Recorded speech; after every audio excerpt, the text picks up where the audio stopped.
first speaker is Josh Awtry.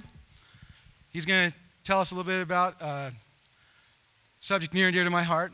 I asked him a bunch of questions. I asked all the speakers a bunch of questions, and I tried to pick like interesting answers out of it. And I asked people if they had an opportunity to have a dinner party, who they'd invite, and they could pick anyone from history. And he said, if I could have a nice dinner party with anyone who ever lived, it would be my wife. And he says, hey man, don't knock it. You don't have 2 kids and no reliable babysitters. He also wants you to know that wet paper makes him very uncomfortable, and to this day, he can't eat a push pop. And when the label on a beer bottle gets wet enough to curl, it makes his skin crawl. Everyone needs a hobby. Josh Awtry.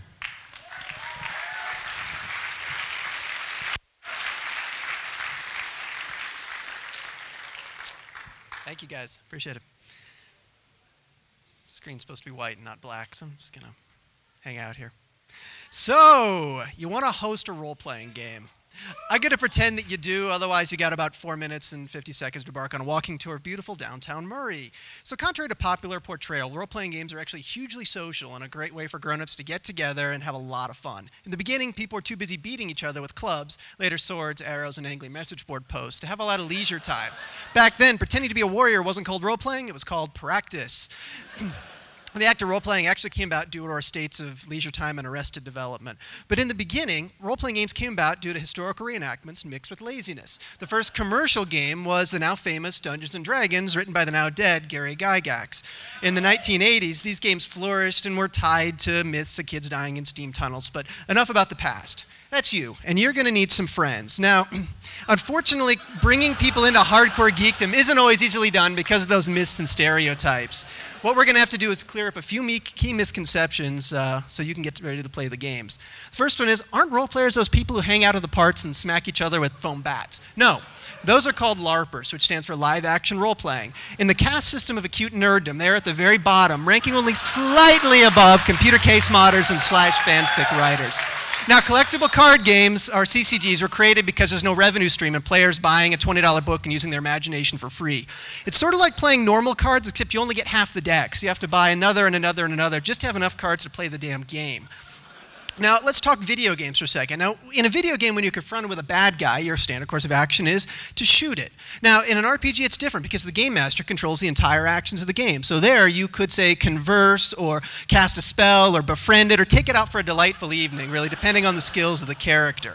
Now, you as the game master, you run the game and everyone else is a player. That means that you are part director, part screenwriter, part actor, part referee, part mathematician, and part benign deity. You also play every other character in the game, from Cedric, the Mage of the North, to Lucinda, the busty yet misunderstood space pirate.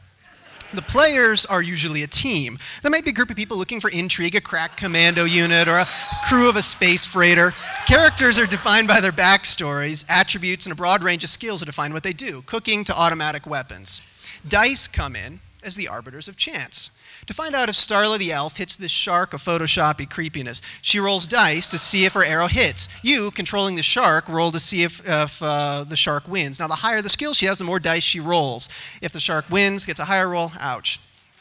So, unless you like talking to yourself, you're going to have to prep those players. Remember, each creates one character. They're the big stars. They're Jack, Kate, and Sawyer. You play everyone else, from the smoke monster to the polar bear and that guy with the eyeliner.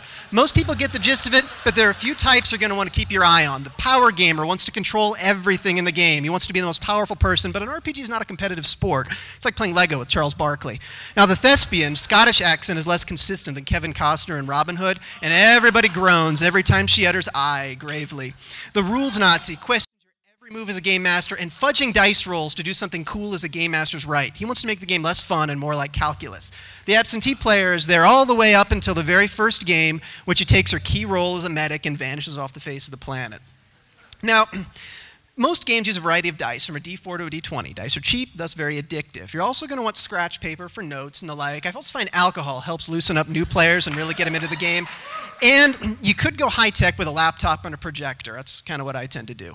Now you have to choose your game. There's really no gold standard in gaming. You can go past or present or future. Think of a game like your computer's operating system. Some are about painstaking accuracy and rules and combat. Others are about sort of hippie-like play and free-form stuff.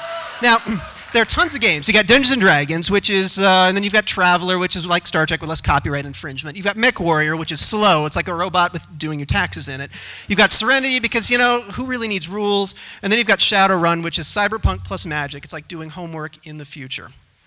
Now, it's time for your players to earn their keep. It takes a few hours to make a character. Every game varies. Most folks will do strength, agility, charisma, and then they'll also spend things on points like martial arts or blogging. You also need a good backstory, so it's really important to create a storyline. Now, you can buy these games pre-cooked, but like love letters or pipe bombs, it's a lot more powerful and meaningful to make your own. You basically want to build your story like an entire season of television, create one-shot episodes and long story arcs all together, but of course, remember that things can go wrong. More than 5 players in a game are going to kill it. Combat with rules makes bullet time look like bullets sometimes. If it's too open-ended, there's not enough detail for players. If it's too scripted, players think they don't have enough free will. And don't be so tied to your script you can't ad-lib, because things can and will go in a different way just to piss you off. But the best way to get started is just dive in. Head down to your local game shop, see what tickles your fancy, and if you ever have questions or ever want to see a game in action, let me know. I promise not to make you wear a pointy wizard hat. Thank you, guys.